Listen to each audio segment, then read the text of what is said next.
हुमनाबाद में अंबेडकर सर्कल पे एक जो प्रोटेस्ट मुनक्किद किया गया था। बारिश की हालत देखो, लोगों को चलना फिरना मुहाल हो गया है। तो ये 8 साल के डेवलपमेंट में बीजेपी सरकार के शर्म करो। लेकिन इस बीजेपी और आरएसएस की जो हुकूमत ने बैठी है, स्टेट में हो या सेंट्रल में हो, उन्होंने क्या किया? अस्सलाम वालेकुम, जय भीम। आज का ये प्रोटेस्ट हमारा हुमनाबाद ज़िला बिदर में एक एनआईए के ख़िलाफ़ किया गया है।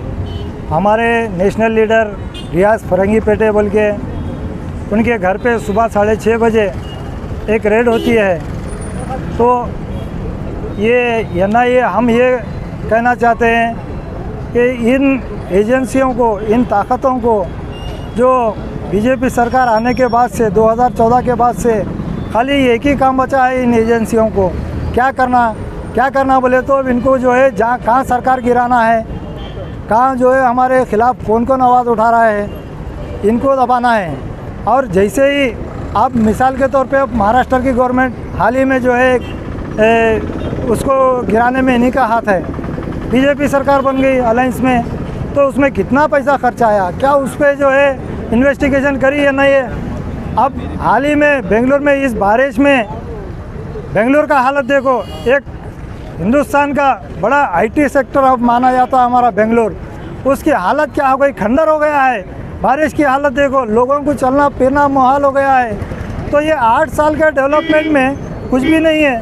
खाली क्या है बोले तो इनको ये करो वो करो, लोगों को एक्सरसाइज कराना, और जो है डेवलपमेंट की बात करे, कोई इनसे सवाल करे, कोई मीडिया सवाल करे तो उनके ऊपर एनआईए छोड़ देना, ईडी छोड़ देना, सीबीआई को लगा देना। ऐसे अनगिनत वाक़यात हैं बीजेपी सरकार की जो फेल्यूर है। तो बोलने बैठे तो 1 घंटा भी बस नहीं होता है। मैं इतना कहना चाहता हूँ कि एसडीपीआई इन ताकतों से हम इसको डरने वाले नहीं हैं और हम इसको चैलेंज करेंगे, जहाँ तक हो सके हम चैलेंज करेंगे। पिछले में भी हम चैलेंज किए हैं, हम पे जब भी जबरन कोशिश की गई है तो हम पिछले दिनों में भी चैलेंज किए हैं, आने वाले दिनों में भी हम चैलेंज करेंगे और इसका जवाब दे के रहेंगे हम। और एसडीपीआई आज कर्नाटक में, पूरे कर्नाटक में जो है पूरा मन प्रोटेस्ट कर रही है और आने वाले दिनों में पूरे हिंदुस्तान में इसका प्रोटेस्ट होगा, इसका जवाब मिलेगा। और हम इसको, इन मनवादी ताकतों को, हम बाबा साहब अम्बेडकर के संविधान के लेके जो है इसके साथ हम चलने वाली एक तंजीम है, एक पार्टी है हमारी। हम डरने वाले नहीं हैं जब तक हमारा संविधान जिंदा है, हम जब तक डरने वाले नहीं हैं। बिल्कुल हमें भरोसा है। एसडीपीआई जिंदाबाद, इतना कहता हुए मैं मेरी बात को ख़त्म करता हूँ। आज का ये प्रोटेस्ट किस लिए किया गया था?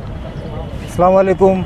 आज जो हुमनाबाद में अंबेडकर सर्कल पे एक जो प्रोटेस्ट मुनक्किद किया गया था, उसकी वजह ये थी कि कल सुबह हमारे एक national SDPI social democratic party of India के नेशनल सेक्रेटरी रियाज फरंगी पेटे, उनके घर पे एक झूठी एनआईए रेड होने की वजह से उनको जो दबाने की कोशिश कर रहे थे यहाँ पर, उसके ख़िलाफ़ में आज हमने एक प्रोटेस्ट किया।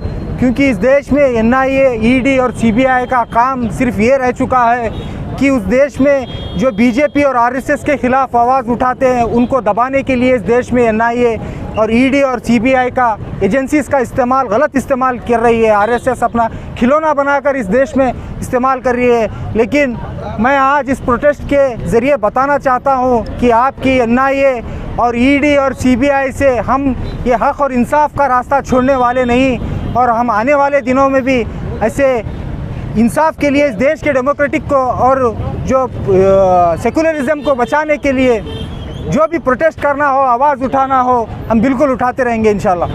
वही तो मैं आपको ये कहना चाहता हूँ। देखिए, इस देश में जो एजेंसी का काम था, ये देश के 140 करोड़ लोगों के लिए, हर किसी के लिए बराबरी करने का। लेकिन इस बीजेपी और आरएसएस की जो हुकूमत ने बैठी है, स्टेट में हो या सेंट्रल में हो, उन्होंने क्या किया? जब नरगुंदा में समीर, एक 18 साल के लड़के पर बजरंग दल का डिस्ट्रिक्ट लीडर मर्डर केस में 3 महीने जेल में रहता है, तो उस पर एनआईए का इन्वेस्टिगेशन नहीं होता।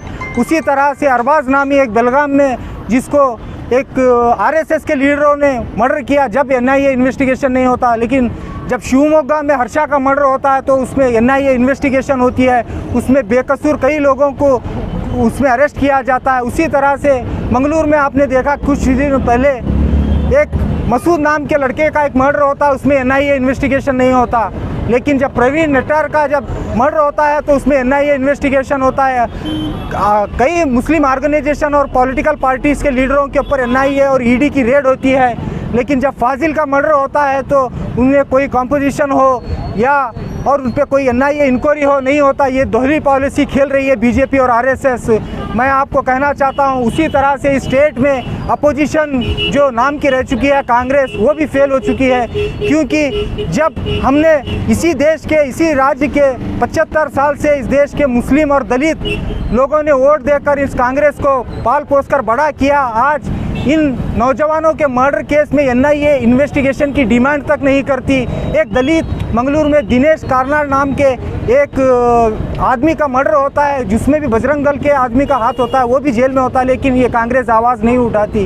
ये कांग्रेस का असली चेहरा आज इन मुसलमानों और दलितों के सामने आ रहा है। मैं आपके मीडिया के ज़रिए से बताना चाहता हूँ कि ये अवाम जो मुसलमान है, जो SC ST है, माइनॉरिटी है, जो आदिवासी है, उनको सोच समझकर अपना नुमाइंदा चुने, क्योंकि ये आपकी आवाज़ नहीं, आपको अपने वोट के लिए इस्तेमाल कर रहे हैं। और इसी तरह से हम डिमांड करते हैं, अगर जानबूझकर हमारे SDPI के लीडर्स हो या हमारे सोशल वर्कर्स हो, सोशल ऑर्गेनाइजेशन हो, उन पर आप दबाव डालकर एनआईए की रेड कर कमज़ोर करने की अगर कोशिश कर रहे हैं तो आपको पता होगा स्प्रिंग को जितनी ज़ोर से दबाया जाएगा उतनी ही ज़ोर से रिएक्शन भी आपको मिलेगा इंशाल्लाह। तो मैं आपके मीडिया के ज़रिए से यही बताना चाहता हूँ कि एनआईए अपना काम बखूबी करे और पूरी ईमानदारी से करे, जो उसमें ज़िम्मेदार है उनको इन्वेस्टिगेशन में बाहर लाए।